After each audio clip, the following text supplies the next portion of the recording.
Olá, pessoal! Vamos dar continuidade aos nossos estudos sobre unidades de conservação. Se você não assistiu à aula anterior, sugiro que você volte e assista a aula anterior. Tem bastante assuntos lá, inclusive, né, lá eu falei sobre o contexto de formação das unidades de conservação, falei também sobre o contexto de surgimento da educação ambiental. São dois temas bastante relevantes e que estão intimamente relacionados. É necessária a educação ambiental para que haja conservação e preservação das espécies, é necessária a educação ambiental para as unidades de conservação, tá? Então, falamos que existe, inclusive, né, 3 macro tendências, né, que são formas de se conceber o meio ambiente. Então, nós temos essas 3 formas, né, são visões diferentes dentro da sociedade sobre o que é a natureza, sobre o que é o meio ambiente. Falamos assim que existe uma visão que é bastante popular, né, que é a visão conservadora do meio ambiente. Nessa visão conservadora, as pessoas geralmente retratam muito bem os aspectos ecológicos do meio ambiente. Então, é bastante corriqueiro se a gente pedir para as pessoas desenharem, né? Uma pessoa que tem essa visão conservadora, geralmente ela desenha o meio ambiente ali, os aspectos bióticos, né? Os animais, as plantas, os aspectos abióticos também como o sol, só que de nenhuma forma a gente vê retratado os aspectos sociais, né? O ser humano, os resquícios do ser humano, como por exemplo um carro, uma casa, uma construção, não existe, né, nos desenhos dessas pessoas. Então a gente diz assim que ela tem uma visão conservadora do meio ambiente, que é uma visão, vamos dizer, simplista, né, superficial, porque acaba não considerando as ações antrópicas nesse ambiente. A gente sabe que hoje que existem as ações antrópicas, é por isso que a gente fala tanto de sustentabilidade e de necessidade de proteção ambiental, né, nessas áreas de unidade de conservação. E outra visão que as pessoas têm, né, sobre o meio ambiente é a visão pragmática, que é uma visão mais utilitarista do meio ambiente. Então a pessoa enxerga o ambiente como recurso, então acaba que colocando o ser humano também como superior, né? E o meio ambiente apenas como servidor, né, que serve o ser humano para alguma coisa, né? Então essa é uma visão também que não é adequada, né, já que a gente sabe que nós estamos inseridos no meio ambiente e que existem as nossas ações sobre esse meio ambiente e existe também a ação do ambiente sobre o ser humano. Então, essa visão pragmática, ela também não gera tanto, né, uma transformação de atitude das pessoas, né? A gente sabe que é necessário se trabalhar nessa visão, né, de pragmática. As pessoas têm uma grande discussão nesse grupo de pessoas sobre sustentabilidade, é muito forte o tema sustentabilidade, né, nessa visão, porém, né, nessa visão acaba que trabalhando muito de forma paliativa, né, os problemas ambientais e não no cerne do problema, né, justamente porque entende-se que tem que trabalhar a sustentabilidade para que não acabe os recursos, né, naturais, já que a gente precisa desses recursos, né, precisamos extrair mais. Então a gente pensa em nós mesmos, não necessariamente no ambiente, né, não nos seres, né, enquanto seres vivos, né, nos recursos enquanto seres vivos, né. Então, enquanto vida, né. Então nós também vemos assim que tanto essa visão conservadora quanto tanto essa visão pragmática não são visões que trazem tanta transformação social, mudança de postura em relação ao meio ambiente, né? Vimos que existe uma terceira linha de raciocínio, né, de pensamento sobre o meio ambiente, que é a visão crítica, uma visão que a gente fala assim, que é uma visão socioambiental do meio ambiente. Nessa visão, né, as pessoas já se incluem, né, as ações antrópicas no ambiente, já se inclui o ser humano, então se inclui os seres humanos, acaba incluindo aspectos importantes serem abordados criticamente, né, sobre as problemáticas ambientais. Então a gente acaba que abordando, né, os aspectos sociais, né, como por exemplo a política, o contexto político, o contexto econômico, o contexto ético, de valores, né, sobre o meio ambiente em relação a pessoas e em relação também aos recursos, né? Então, nessa visão, né, que a gente aborda de forma mais profunda ali as questões ambientais, os problemas ambientais, a gente acaba problematizando, refletindo e trabalhando de forma que haja uma mudança realmente de postura, né? Mas a maior comprovação, vamos dizer assim, né, de se abordar essas estratégias, de se ter uma melhor educação ambiental em relação a tudo isso, né? Então, a visão, assim, que deve ser praticada mais, né?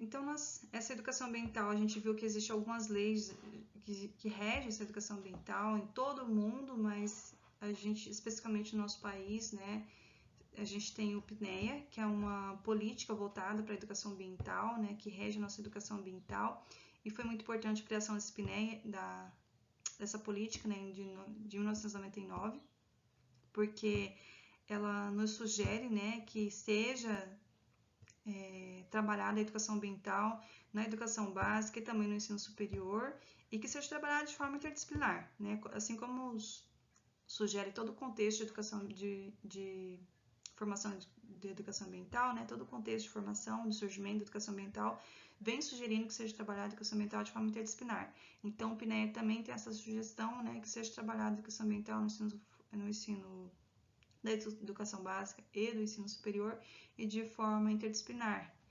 Mais para frente, a gente vai ver também uma diretriz de 2012 que reforça essas sugestões aí, né, do PNEA, mas também reforça, nos sugere, né, que essa educação ambiental tem que ser trabalhada também de forma transdisciplinar, né, já que os documentos nos pedem, né, que seja trabalhada a educação ambiental de forma interdisciplinar, não tem por que a gente continuar com a visão cartesiana, né, de conhecimento fragmentado por disciplina. Então, é necessário que a gente trabalhe, né, tenha conhecimentos não só de uma disciplina para entender, né, e para trabalhar essa questão dos problemas ambientais. Então, geralmente, né, se coloca a mercê aí do biólogo, do gestor ambiental, do geógrafo, às vezes, trabalhar na educação ambiental, quando a gente sabe, assim, que é necessário conhecimento de todas as áreas para que haja realmente o conhecimento da problemática ambiental de forma mais holística, né, mais profunda, para que a gente vá no cerne do problema, compreenda, reflita e elabore estratégias para transformação social aí, né? Então, existem essas sugestões, né?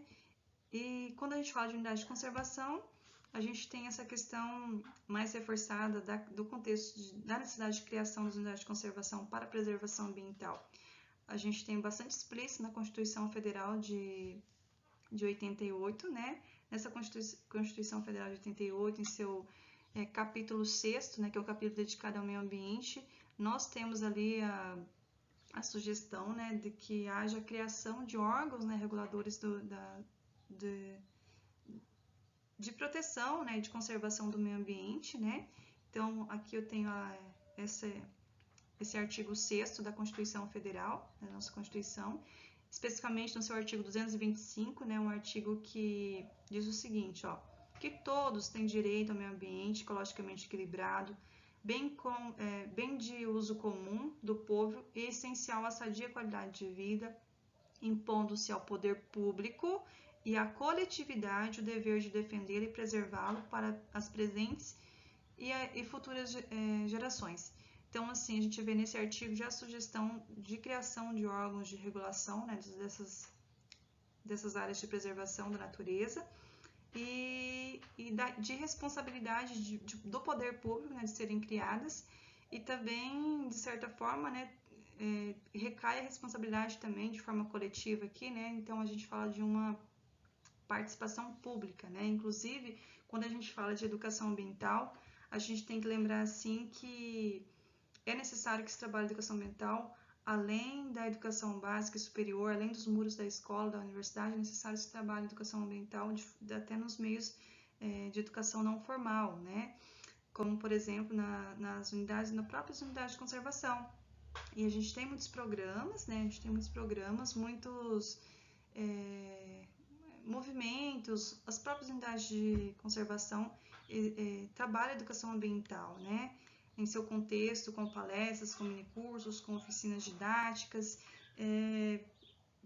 para trabalhar a educação ambiental para os visitantes dessas unidades, né? Também para despertar a educação ambiental, né?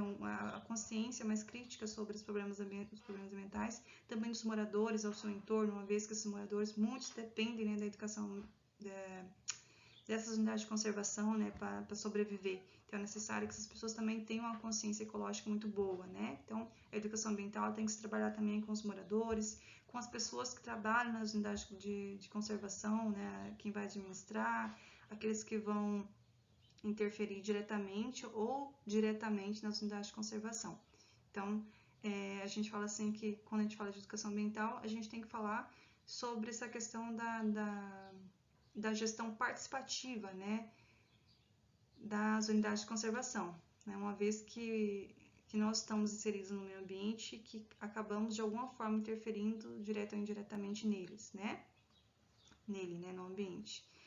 Então, gente, a partir dessa Constituição de 1988, desse artigo que eu li para vocês aqui, 225, que fala dessas propostas, dessa intenção de se regulamentar, né, de se criar leis que regulamentam as unidades de conservação, né, do nosso país, a preservação ambiental, criou-se, né, em 2000 o SNUC, né, que é o Sistema Nacional das Unidades de Conservação, que rege, né, na verdade ele vem assim realmente regulamentar esse artigo 225 da nossa Constituição Federal, né, brasileira, e é uma lei assim que estabelece critérios e normas para criação, implementação e também de gestão das unidades de conservação. Então é muito importante para nós, né, principalmente nesse contexto de criação e surgimento das unidades de conservação.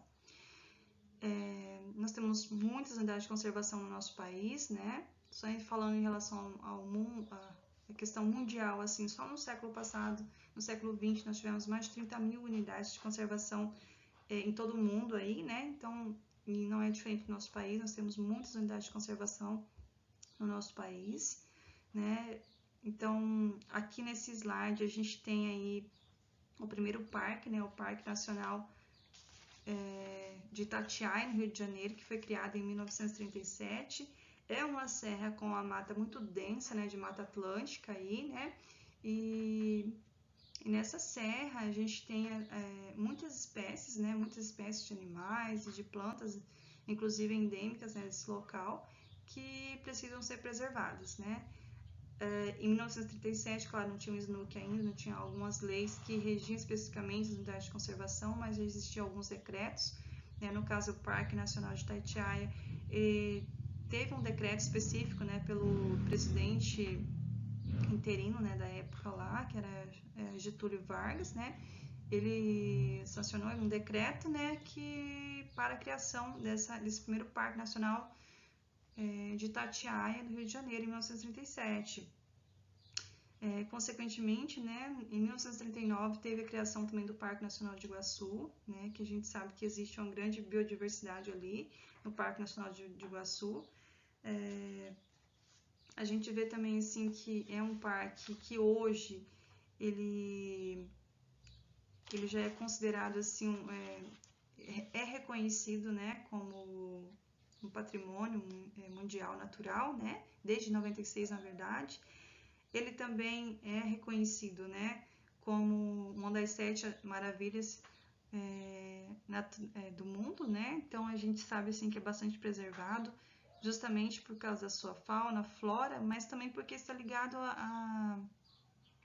às quedas, né, d'água, né, as cachoeiras que tem nesse parque. Então, até por causa dessas cachoeiras, né, que se há uma grande preservação da fauna e da flora local, né?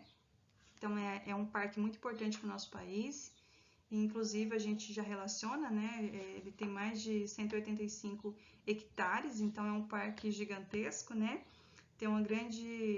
Na verdade, tem a maior remanescente de Mata Atlântica do sul, da região sul, né? Quando a gente fala região sul, a gente lembra logo do Parque Nacional aí, né?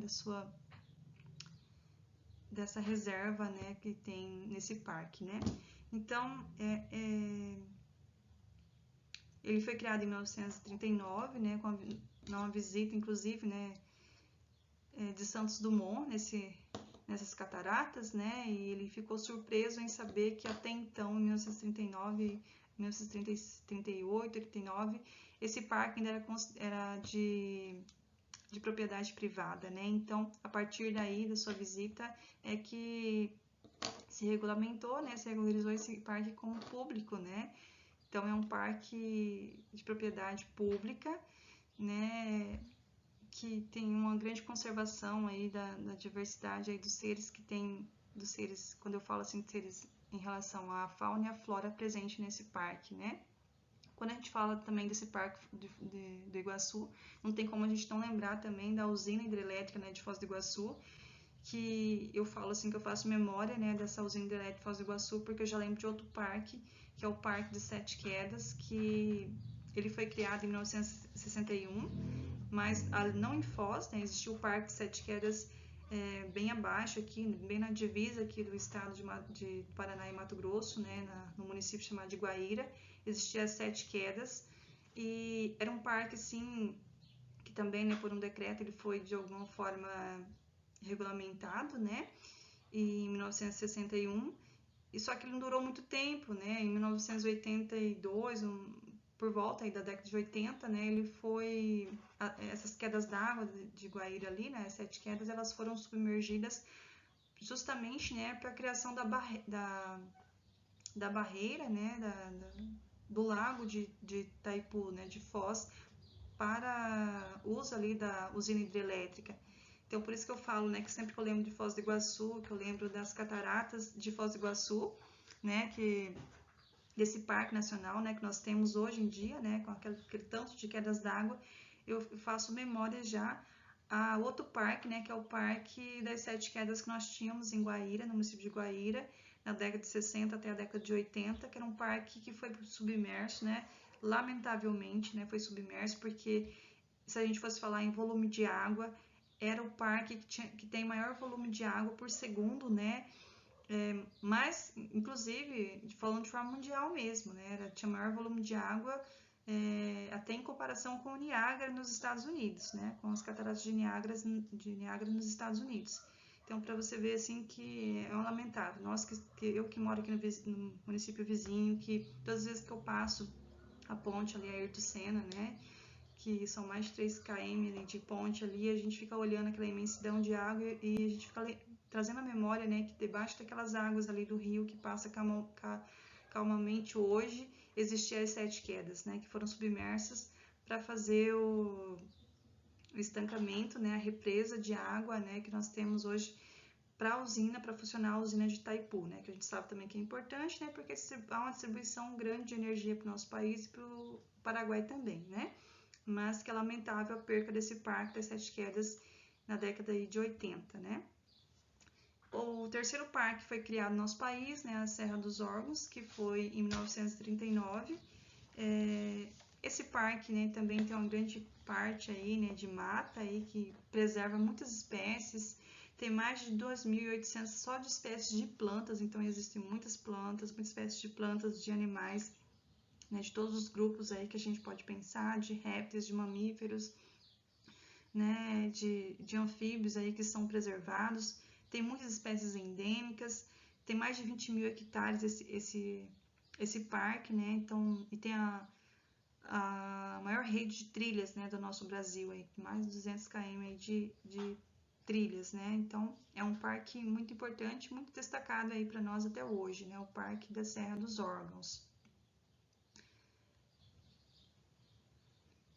Bem, então vamos falar um pouquinho mais sobre o SNUC, né, então o SNUC, os órgãos, né, executores do SNUC, ele tem a função de implementá-lo, de subsidiar as propostas de criação e administrar as unidades de conservação federais, estaduais e municipais. Na esfera federal é representado, né, pelo Instituto Chico Mendes de Conservação da Biodiversidade, o ICMBio, e também o IBAMA, né. Nas esferas estaduais e municipais são representados, né, pelos órgãos estaduais e municipais do meio ambiente.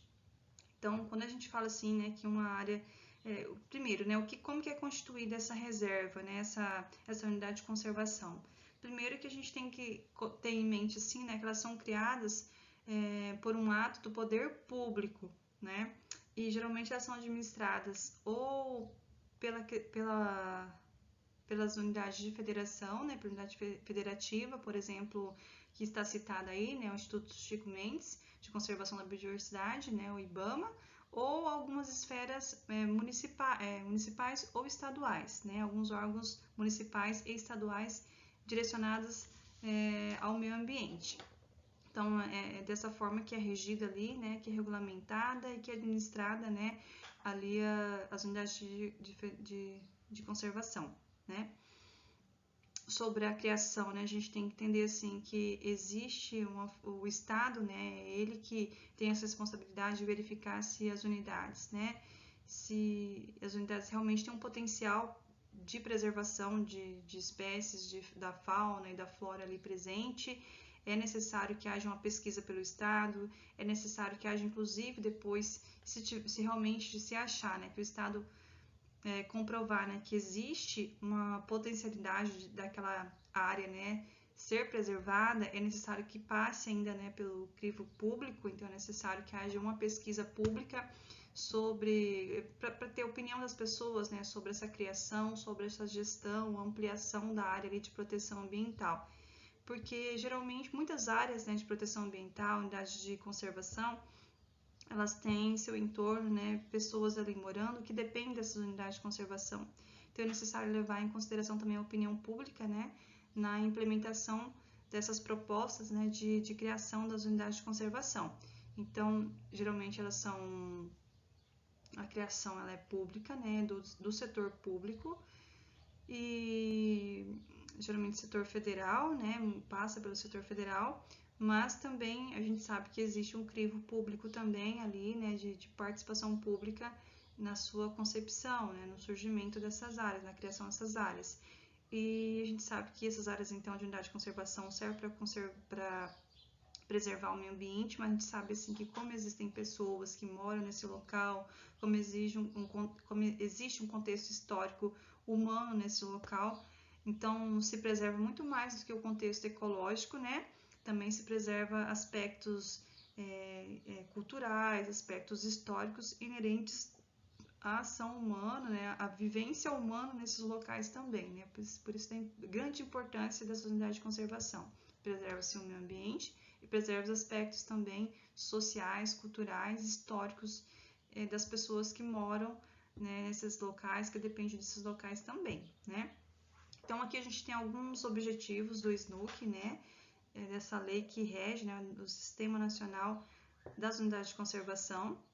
A gente tem os objetivos contribuir para a manutenção da biodiversidade biológica e dos recursos genéticos do território nacional e nas águas jurisdicionais. Então a gente vê nesse objetivo assim que é bastante destacado, né, essa questão da importância de se criar esse órgão para a manutenção da biodiversidade dos seres, porque nós sabemos que nós moramos em um país que tem bastante essa biodiversidade, né?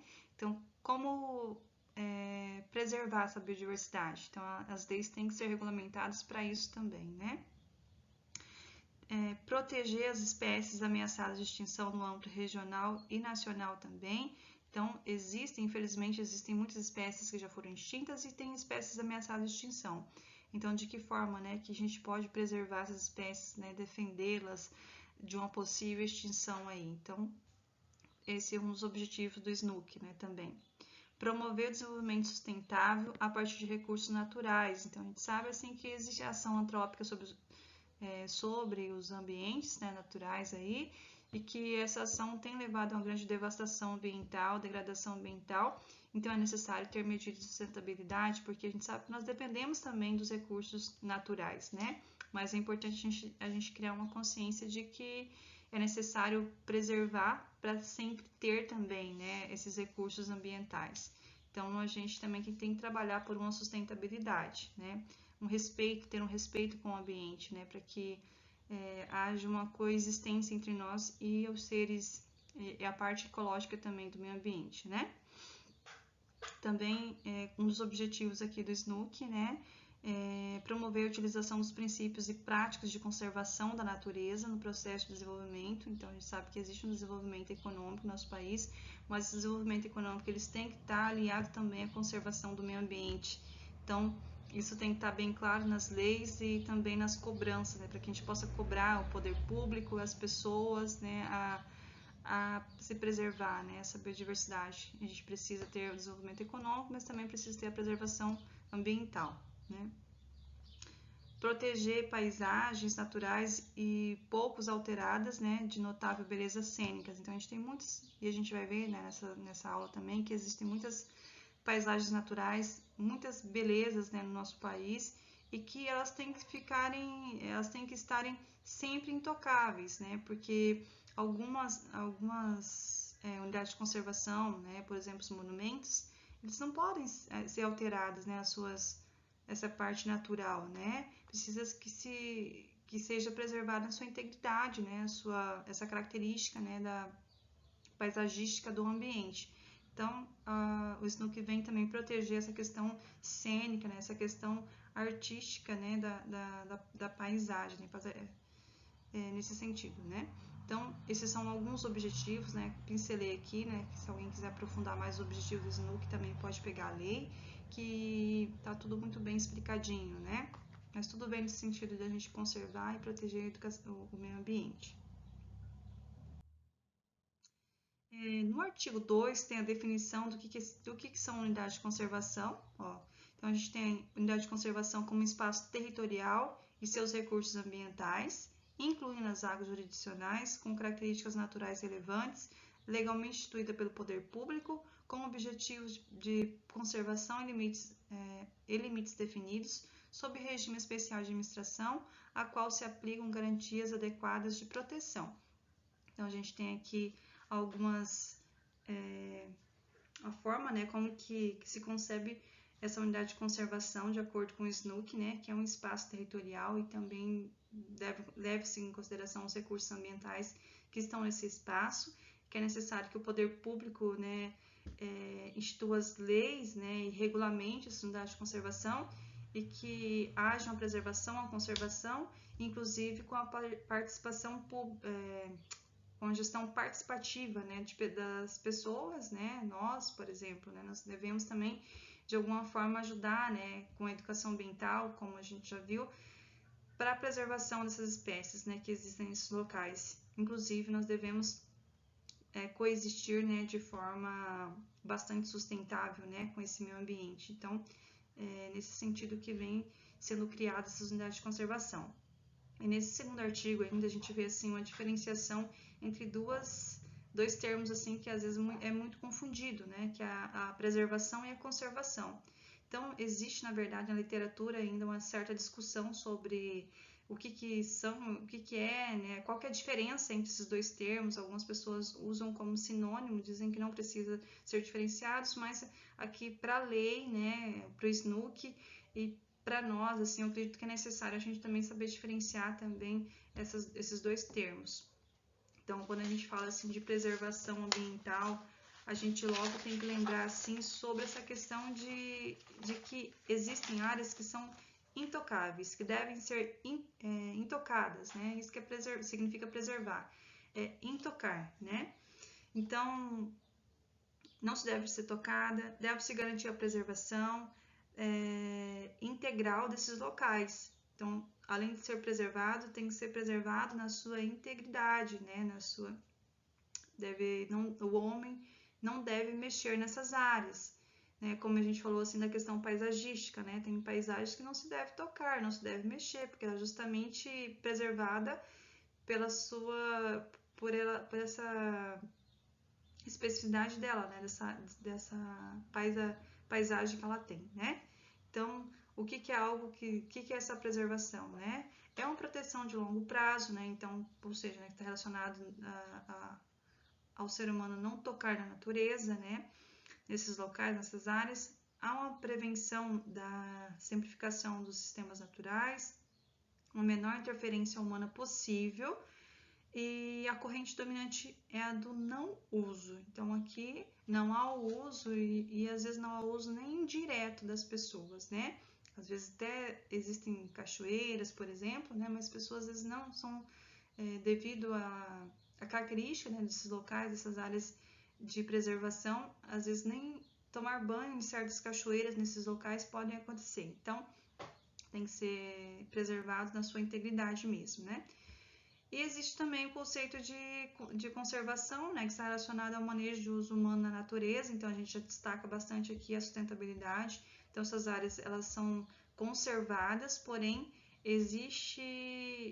geralmente são áreas que existem os quilombolas, muitos grupos sociais, comunidades, né, que dependem dessas unidades, né, para poder para ter a sua subsistência. Então, é preciso viver, né, nessas áreas de forma sustentável, né? Então, existe aqui a participação de alguma forma aqui do ser humano nessas unidades de conservação, né?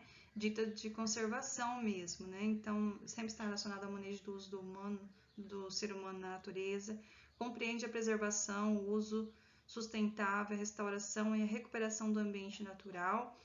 E a corrente dominante de pensamento aqui é o uso sustentável. Então, de alguma forma, existe o uso aqui pelo ser humano nessa definição de conservação, tá?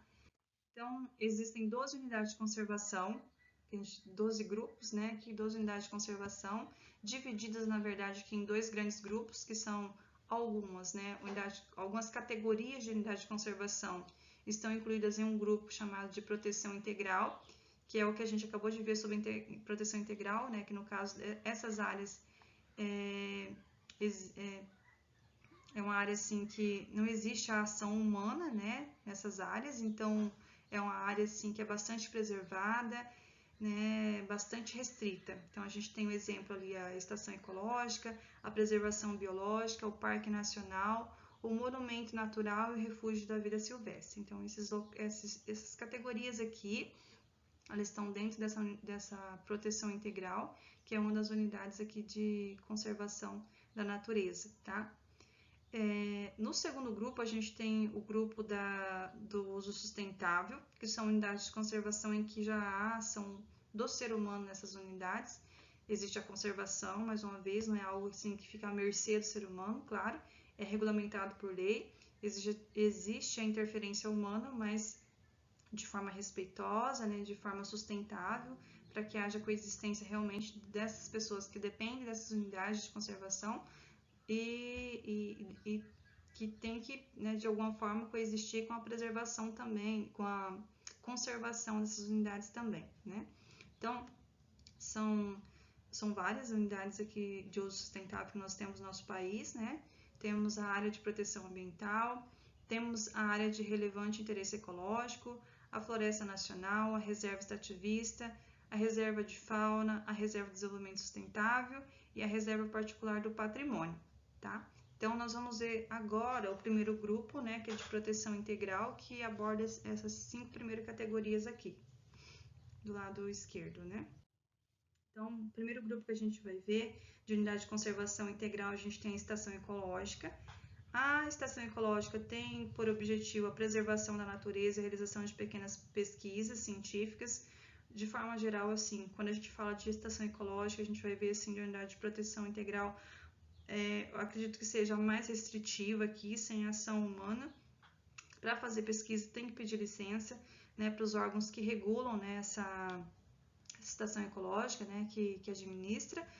Para fazer visita, né, só se for visitas guiadas para fins educacionais, né, então, assim, algo muito restritivo, não é aberto ao público e não se pode, né, estar usando essa estação ecológica. Então, para interferir nessa estação ecológica, né, existem algumas permissões, né, para que haja alteração desse ambiente, mas são algo assim bastante restrito também, ó. Só se for, por exemplo, para medidas que visam a restauração do ecossistema. Então, se houve algum problema ambiental ali, vai ter que se mexer nesse ambiente para que haja uma restauração, né? Plantação de mudas e assim por diante. Então, nesse caso, pode ser que se liberem, né, ali pode ser não, né? É necessário que se abra uma exceção e modifique o ambiente. No caso de manejo de espécies, né, com fins de preservar a biodiversidade biológica também, esse manejo também é liberado. Para a coleta de componentes, né, que podem ajudar, né, nos ecossistemas ali locais, então, para fins de pesquisa, por exemplo, então, é liberado nesse sentido, né? Então, é uma das áreas mais restritas que nós temos no contexto de proteção integral. Então, exemplos de estação de tratamento, a gente tem a estação de tratamento de Itaim, tá? Essa estação ecológica é uma é uma estação que está localizada na região sul do nosso estado, no estado do Rio Grande do Sul. Tá? É administrada pelo Instituto Chico Mendes, né, de Biodiversidade. É uma faixa estreita, né, entre o Oceano Atlântico e também a Lagoa Mirim. Então é uma faixa estreita entre aspas, né, gente? A gente vê ali a área de mais de 10 mil hectares ali, então uma área grande, né? Que tem uma grande biodiversidade de seres ali, né?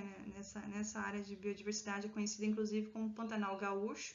Nós temos o Pantanal sul-mato-grossense aqui no meu estado, né? Que a gente vê que são áreas bastante alagadas, né? Alagadiças, pantanosas, né? Então essa região, né, que fica entre o Oceano Atlântico e a Lagoa Mirim, né, que é a estação ecológica de Taim, existe essa tendência, né, também de ser pantanosa, né, de ser alagadiça, uma região alagadiça, como a gente pode observar, e que é uma área, assim, que tem uma grande biodiversidade de seres, né, a gente vê aí fotos de bastante animais aí que depende dessa região, por isso tem que ser preservada, né, a região costeira, inclusive, né.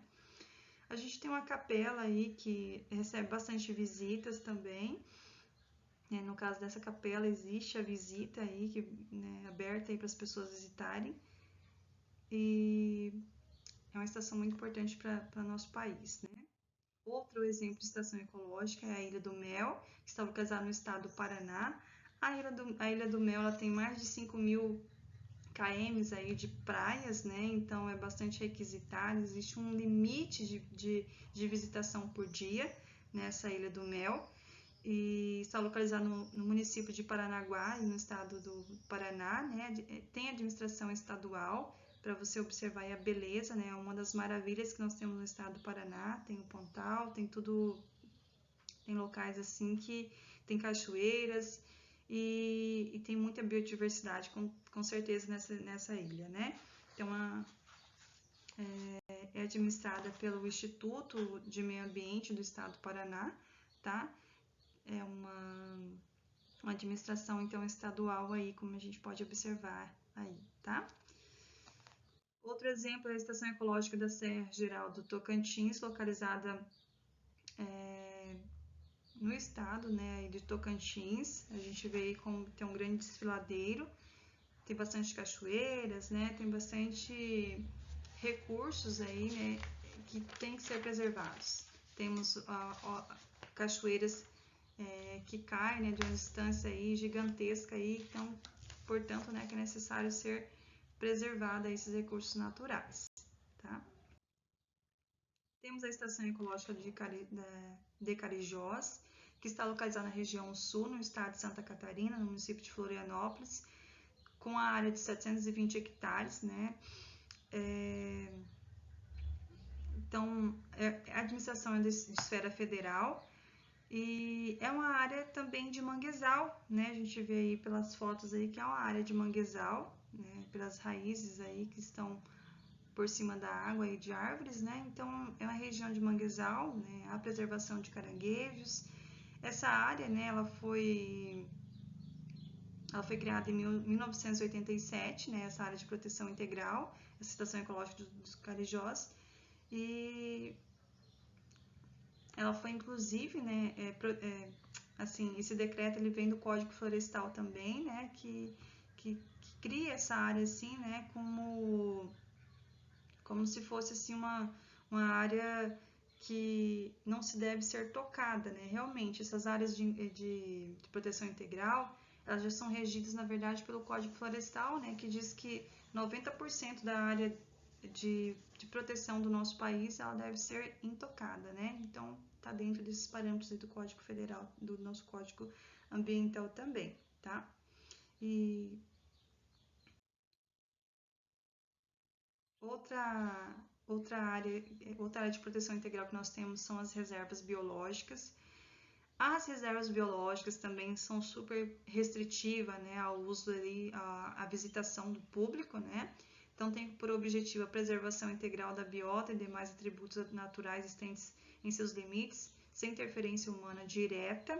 Então, a gente vai ver assim que algumas áreas de proteção integral por mais que tenha nessa proteção integral, algumas ainda nas visitas ainda pode ser visitas guiadas que deixam as pessoas, por exemplo, a ter contato com a natureza de alguma forma, né? Como, por exemplo, tomar um banho de cachoeira, né? Um exemplo, né?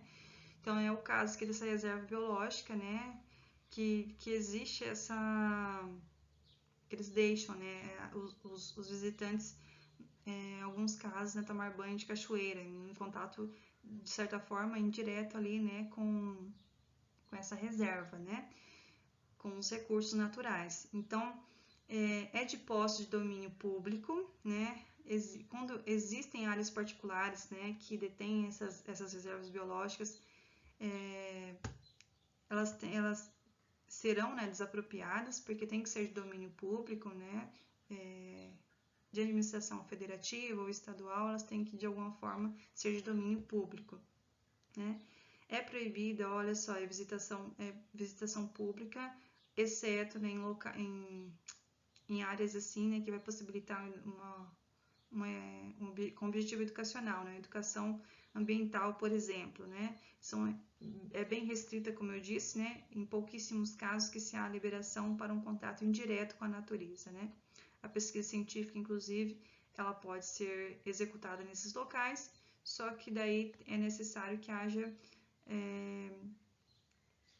uma liberação pelos órgãos vigentes ali, né, que administram essas reservas. Então, a gente tem alguns exemplos de reservas, né, como, por exemplo, a Reserva Biológica das Araucárias, localizada na região sul do Paraná, né, do estado do Paraná, criada em 2006, a administração é da esfera federal.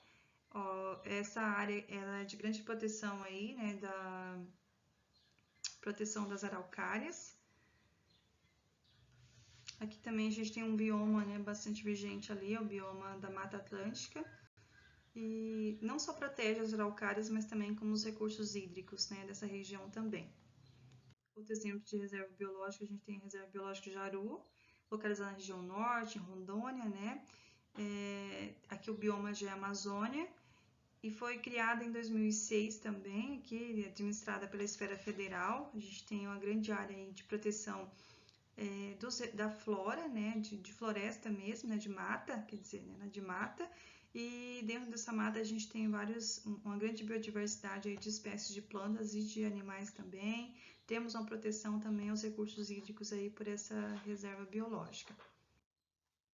Reserva Biológica de Una, né, localizada na região nordeste, na Bahia, criada em 1980, administrada pela esfera federal, tá? A gente tem inclusive muitas espécies endêmicas da região, espécies que estão ameaçadas de extinção, outras espécies ameaçadas de extinção que estão sendo preservadas, né, nessas unidades de conservação, né, nessa reserva biológica de Una, né, no estado da Bahia, ali na região nordeste. E por último aqui a gente tem a reserva biológica Soretana, né, localizada na região sudeste, no estado de Espírito Santo. É uma reserva, olha só, que tem uma grande biodiversidade de seres, né, viventes aí.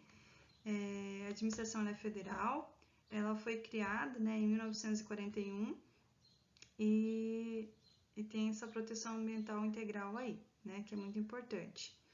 Deixa eu ver aqui. Opa, deixa eu voltar aqui para trás. Voltando aqui para frente. Voltando para frente não tem, né, mas retornei aqui. Então, a nossa terceira unidade de proteção integral que nós temos aqui é o Parque Nacional, conhecido como Parna também. O Parque Nacional, né, eu já até apresentei um aqui, que é o Parque Nacional, apresentei alguns lá no início, né, falando alguns exemplos dos primeiros parques nacionais criados aqui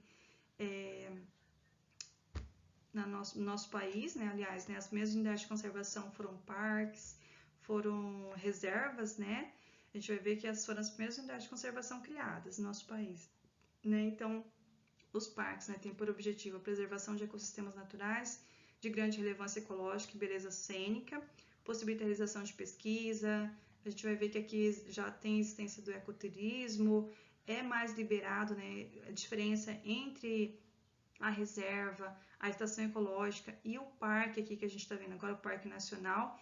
A diferença é que no parque já há uma visitação maior, é mais aberta ao público, né, existe uma visitação maior. Então, é liberado para pesquisa, é liberado para visitação, mas também existe todos os critérios para visitação, né? Pode ser que em alguns locais, alguns parques, a visitação ela tem que ser guiada, né? Justamente porque a gente vê assim que muitas vezes assim que existem áreas do parque, né, que elas são liberadas, mas tem áreas que são de proteção que não se deve, né, o homem ser liberado à visita, né? Então existe a proteção integral realmente em muitos locais do parque que não pode ter o contato nem direto nem indireto do ser humano, tá? Dependendo do parque, né, ele vai ser denominado de parque nacional, às vezes parque estadual ou parque municipal também. A gente tem um exemplo aqui, eu já citei o Parque Nacional do Iguaçu, citei lá no início, né, na nossa fala, porque o Parque do Iguaçu foi um dos primeiros, né, a ser inaugurado em 1939 e está aqui, né, como uma das categorias das unidades de conservação integral que ele se encaixa como um parque, né, um parque nacional. Então a gente vê aí, né, que ele está localizado na região sul, no estado do Paraná. É uma das 7 maravilhas naturais do mundo, como já foi citada, um dos patrimônios mundial natural, né, concebido aí pela Unesco. Nós temos aí a biodiversidade de espécies de animais e vegetais sendo preservados nessa grande área aí, né, que dá mais de 185 hectares, 1.000 hectares aí. Temos muitas quedas d'água, muitas cachoeiras, né, e existe uma grande visitação pública, né, durante o ano aí nesse parque, né. Temos aqui também o Parque Nacional da Chapada Diamantina, na região Nordeste, no estado da Bahia. Essa região também é uma região muito importante, né? Esse parque aqui nessa região é muito importante. A gente vê um grande desfiladeiro aí também, a Lagoa Azul, né? Algumas partes assim de cachoeiras, né? Que são bastante chamam bastante atenção para visita, né? Então sempre que há visita, daí tem que redobrar os cuidados, né, de proteção nesses locais, né? E o Parque Nacional dos Lençóis Maranhenses, que é um local assim que também, né, é deslumbrante essa vista, né? É bastante famoso esse parque, né, pelas suas dunas, né? Existe essas lagoas no meio dessas região que parece que é deserta, né? Que é uma região de dunas, né? Então existem esses lagos de água cristalina no meio dessas dunas. É uma paisagem deslumbrante, né? Precisa ser bastante preservada, é aberta ao público, né? Existem guias, existem pessoas, eu particularmente não fui, tenho amigos, né, que já foram nesse Parque Nacional dos Lençóis Maranhenses, tenho vontade de ir porque é um paraíso, né? E o Parque Nacional Aparato das Serras, olha só, que tem o maior desfiladeiro do nosso país. Olha só esse cânion que nós temos aí, tá? É o maior do nosso país. Existem quedas d'água gigantescas também aí. Então, está localizado na região sul, no estado do Rio Grande do Sul. Tem mais de uma área de 13.000 hectares e foi criado, né, em 1959. Então, já faz um tempo aí que foi criado, né?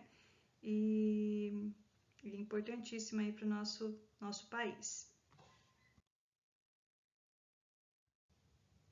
Bom, a nossa quarta categoria dentro das unidades de conservação são os monumentos naturais.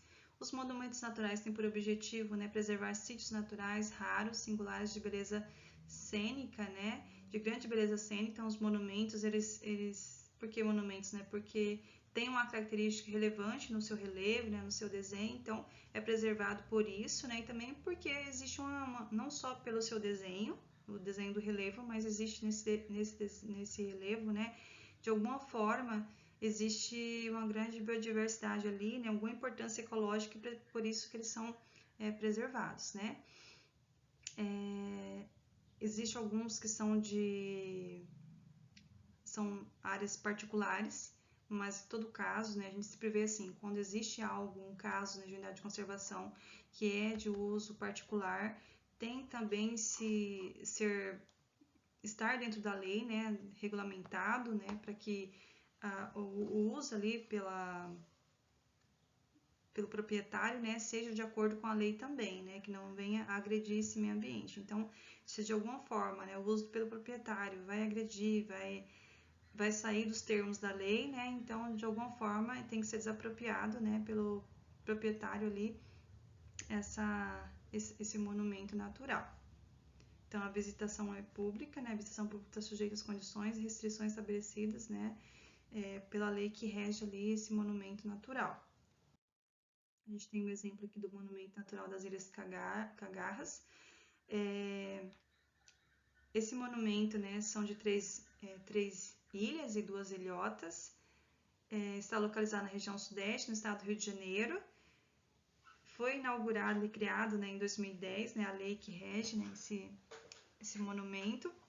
Então, assim, a gente vê assim que 10 metros de distância desse monumento tem que ser preservado, não há ação ali do homem, né? Pode até ter visitas, né, por barco ali, né, por embarcações, só que não pode ter pesca, não pode ter atividades humanas ali, pelo menos no raio de 10 metros ali. Então, por isso que há uma grande biodiversidade ali nesses locais, ali nessa ilha, né, nessas ilhotas, porque há essa preservação, né? A gente vê algo bastante específico, né, que são essas pedras, essa pedra rochosa mais esbranquiçada assim, né, que são causadas pelas fezes das aves que ficam ali, né, seja para descansar um pouco, ou seja para o processo de reprodução, né? Então, olha só, já está bastante marcada nessa pedra aí pela presença das aves.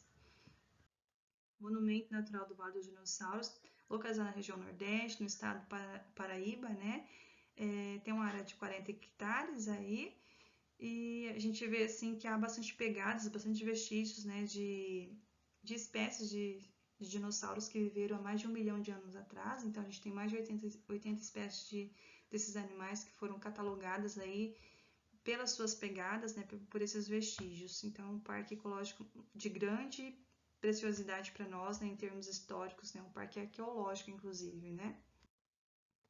Tem um monumento natural, o Frade e a Freira, né, que é uma gigantesca formação rochosa de granito, localizada a mais de 600 metros de altura. Então, se a gente dá uma olhadinha, né, um olharzinho mais específico para essas rochas, a gente consegue imaginar, né, o que eles querem dizer. Aqui abaixo a gente tem inclusive um desenho, né, mais ou menos como que seria, né, retratado esse Frade e essa Freira, né. É um monumento que está no estado, na região sudeste, no estado do Espírito Santo, e é de administração estadual.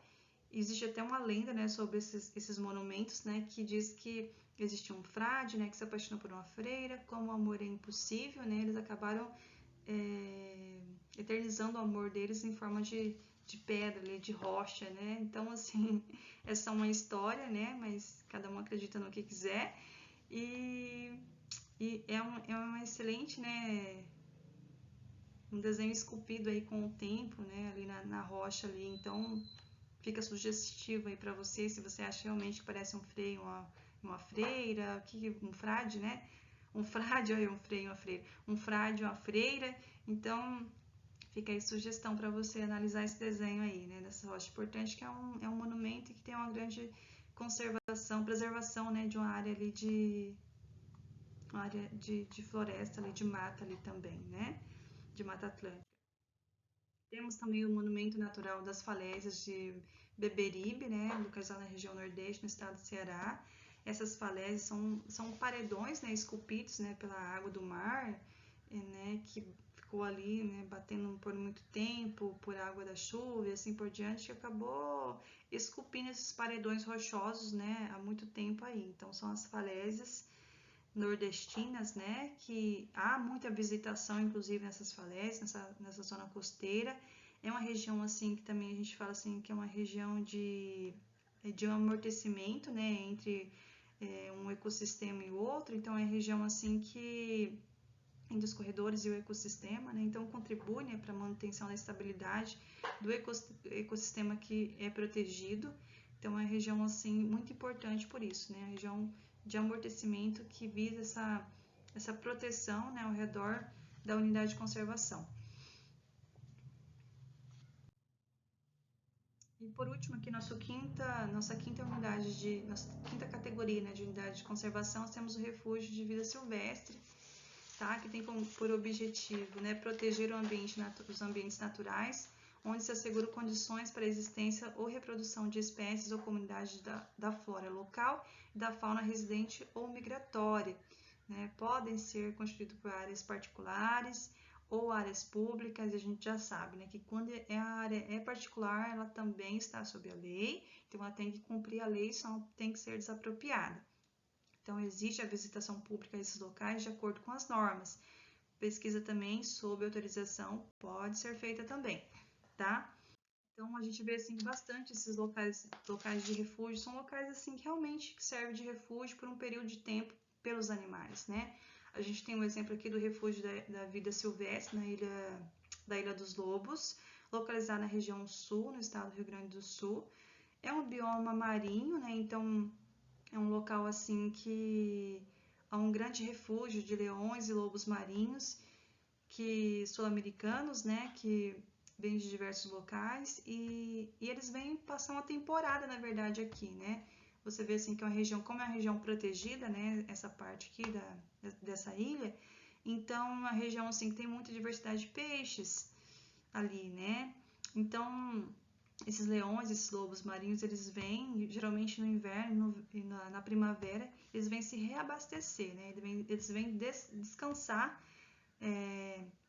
nesse refúgio e depois eles voltam, né, para fazer o processo de reprodução no verão, né? Que geralmente é no verão, é uma época de reprodução desses animais. Então eles vêm aqui nessa ilha, a Ilha dos Lobos, geralmente para descansar, para revitalizar, né?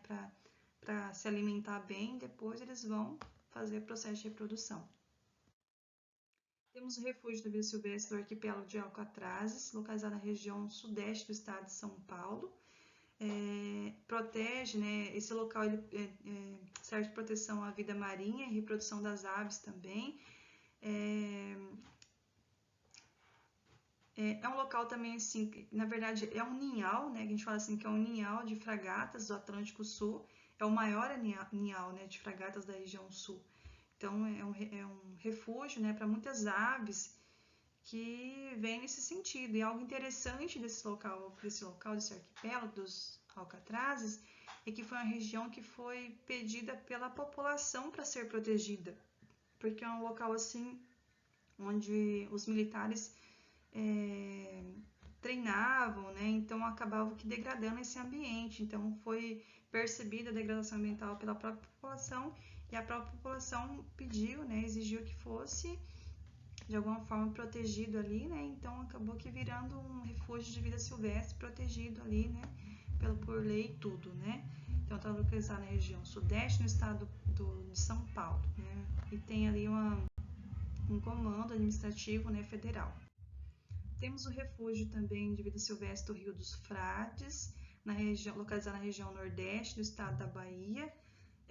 Também um refúgio de aves, né? A região também, uma parte desse refúgio é uma região de mangues também, então que tem uma grande biodiversidade de seres, né? Uma região costeira, então uma região muito importante aí, né? Composta aí de Mata Atlântica também, tá? Temos o refúgio de vida silvestre dos Campos de Palmas, localizado na região sul, no estado do Paraná. Serve para proteger, então, as araucárias presentes nessa região, também protege algumas espécies ameaçadas de extinção e serve para proteger também nascentes, né? E tem algumas regiões de banhado que servem para proteger os recursos hídricos dessa região também. E se a gente fosse fazer um parâmetro, né, uma comparação aí, só um resumão para a gente entender tudo que a gente viu aqui, né, de exemplos de áreas de proteção integral, a gente tem 5 tipos, né, a estação ecológica, a reserva biológica, o parque, o monumento natural e também o refúgio de vida silvestre. Então temos essas 5 categorias dentro das áreas de proteção integral. A estação ecológica tem por objetivo a preservação da natureza e realização de pesquisas científicas. A reserva biológica tem por objetivo a preservação integral da biota e dos atributos naturais que não tenham sofrido interferência.